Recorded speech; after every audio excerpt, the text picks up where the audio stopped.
Halo Engineer Indonesia, selamat pagi. Kita sebagai makhluk sosial tentunya mengalami berbagai proses perubahan dari proses kerangka berpikir sederhana menjadi kompleks.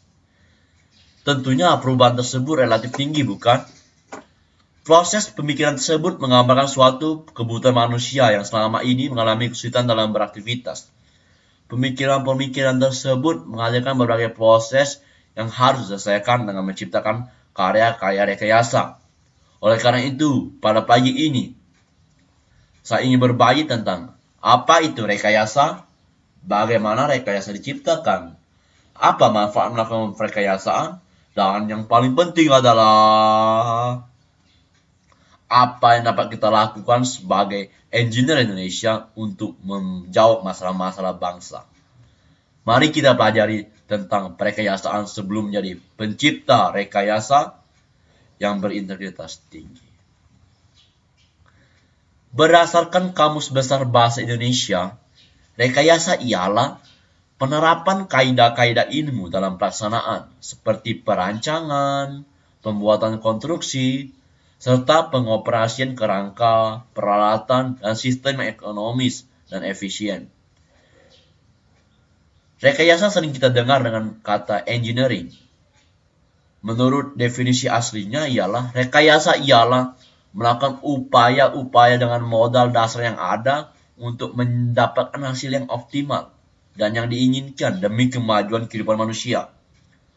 Hasil dari pengembangan teknik rekayasa ini sangat mempengaruhi kehidupan manusia dalam aktivitas.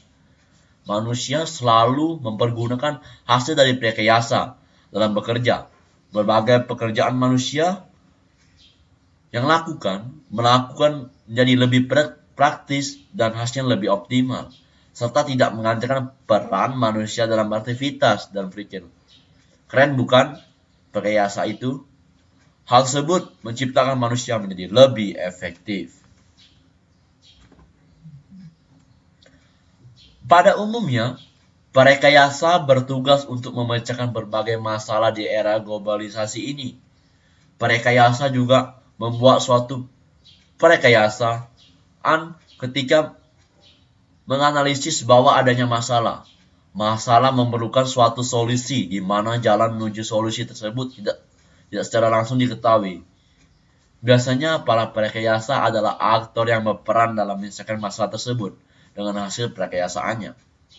Inilah contoh-contoh atau tindakan-tindakan perekayasa dalam menyelesaikan berbagai masalah sosial. Yang pertama, pembuatan jembatan. Penggunaan jembatan untuk mengatasi masalah dalam menyeberangi suatu daerah yang terpisah. Contohnya, sungai, teluk, bukit, jurang, kereta api, dan lain-lain. Maka, perekayasa menggunakan teori-teori yang telah dipelajari untuk mendirikan jembatan. Sehingga manusia menjadi lebih mudah, lebih cepat, dan lebih aman dalam menyeberang. Hal ini dapat dinikmati oleh para pengguna jembatan, khususnya penyeberang pejalan kaki, kendaraan, atau kereta api di atas halangan. Yang kedua, pembuatan mobile phone. Di sini, mobile phone kita gunakan semua kan? Mobile phone untuk mengatasi masalah dalam berkomunikasi jarak jauh dan untuk memperoleh informasi. Maka perekayasa menciptakan mobile phone agar manusia dapat berkomunikasi dengan mudah dan hemat. Hal ini dapat dinikmati oleh seluruh pengguna mobile phone, termasuk saya dan kalian. Yang ketiga, pabrik memproduksi mobil dalam jumlah besar. Jika menggunakan tenaga manusia akan memerlukan waktu yang sangat lama, bukan? Dan capek. Maka, perekayasa menciptakan robot untuk membantu dalam proses pembuatan mobil, agar proses pembuatan mobil lebih cepat selesai dan biaya yang diperlukan lebih sedikit, serta tingkat ketelitian dan keefisienan robot lebih optimal. Dengan menggunakan robot, pekerja di pabrik mobil mengalami keuntungan yang lebih besar. Yang keempat, pembuatan pesawat Airbus A380. Pesawat Airbus A380 adalah sebuah pesawat yang berbadan lebar 2 tingkat dengan 4 mesin yang mampu memuat 850 penumpang dalam konfigurasi satu kelas atau 555 penumpang dalam konfigurasi 3 kelas. Airbus A380 dikembangkan untuk mengatasi masalah yang semakin bertambah berkaitan dengan kepadatan dan sistem kontrol trafik udara yang mulai kesulitan dengan banyak jumlah pesawat. Hal tersebut dapat dinikmati oleh pengatur trafik udara kan? Jadi pengatur trafik udara lebih mudah dalam melaksanakan aktivitasnya.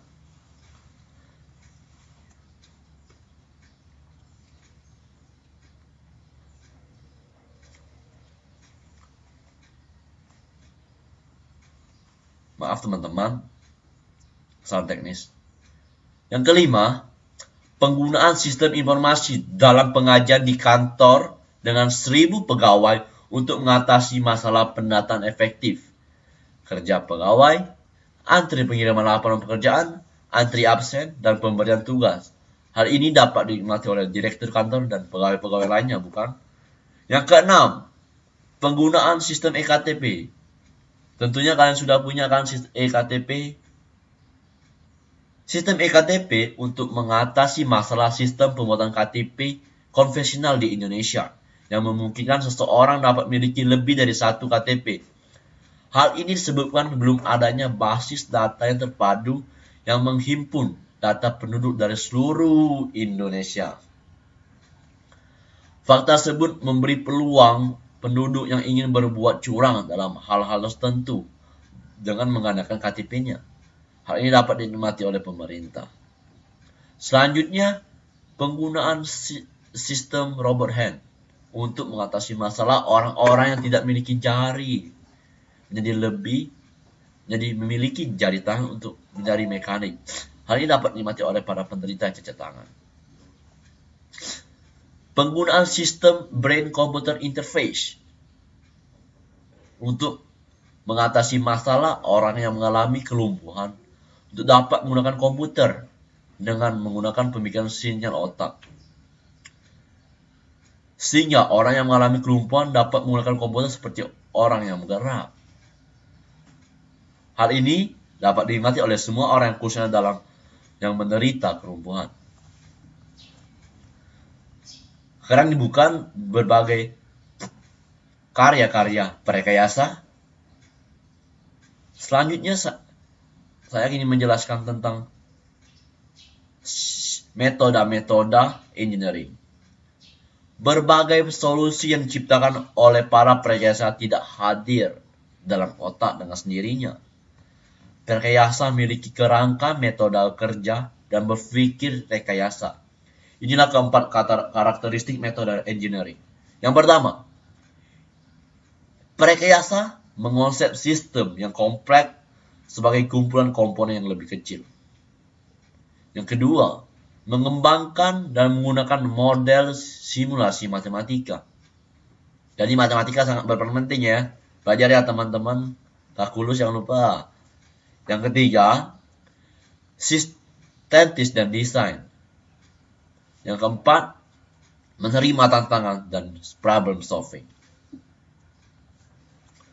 Dalam proses pelaksanaan karakteristik metode kerekayasaan menghasilkan suatu kerangka karya, yaitu desain.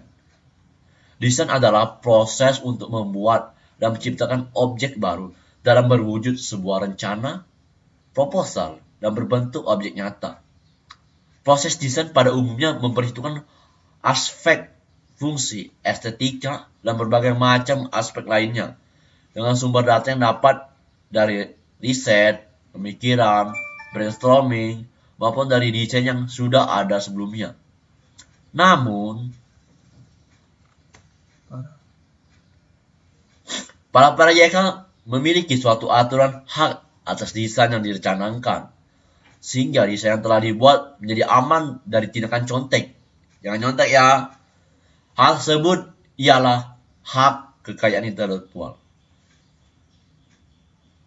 Hak kekayaan intelektual ialah kekayaan atas segala hasil produksi kecerdasan daya pikir seperti teknologi, pengetahuan, seni sastra, pengumuman lagu, karya tulis, karikatur, dan lain-lain yang berguna untuk manusia. Hak kekayaan intelektual mencangkup hak cipta, copyright, hak paten, merek dagang, rahasia dagang, desain tata letak sirkuit terpadu, dan perlindungan varietas tanaman. Jadi, dengan mengetahui hak kekayaan intelektual, para prarekayasa dapat mengembangkan pola pikirnya secara terstruktur dan mengetahui jelas perannya terhadap kehidupan manusia. Seperti pada kasus, Indonesia merupakan negara berkembang yang sangat potensial dan kaya akan segala sumber daya alam, seperti perikanan, pertanian, perkebunan, serta pertambangan dan perminyakan. Semua itu menjadi aset berharga bagi bangsa Indonesia yang harus tetap dijaga dan dipelihara kelestariannya. Namun, semua itu menjadi permasalahan besar bagi bangsa ini. Pasalnya, bangsa Indonesia belum bisa mengolah dan memanfaatkannya secara optimal. Diperparah lagi, permasalahan tersebut dimanfaatkan oleh pihak asing untuk mencari keuntungan yang sebesar-besarnya dari segala permasalahan dan potensi yang sungguh luar biasa dimiliki bangsa ini. Terus, di mana sumber daya manusia Indonesia yang sungguh mengolah potensi ini? Disinilah kita mengetahui peran penting seorang perekayasa asli Indonesia. Kita sebagai perekayasa dari Indonesia harus mampu merasakan dan mendengarkan permasalahan di negeri ini. Kemudian kita berpikir keras, cerdas, dan mampu memperoleh dukungan untuk menemukan solusi dari permasalahan negeri ini. Namun kita tetap harus berpedoman kepada idealisme tinggi terhadap bangsa sendiri untuk kemajuan pembangunan bangsa Indonesia. Menjadi perekayasa yang baik, seperti saya, kita harus menumbuhkan rasa peduli terhadap sesama, baik keluarga, orang lain, dan bangsa. Hal tersebut dapat memperkaya pemikiran perekayasa dalam menciptakan benda yang bermanfaat sesuai kebutuhan kita. Kita juga akan merasakan bahagia apabila karya tersebut tidak terlalu bernilai mahal di mata pemerintah.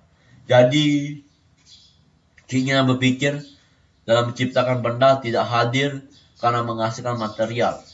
Namun, kita menyadari bahwa masyarakat membutuhkan sesuatu benda yang dapat membantu mereka beraktivitas dengan mudah dan efektif.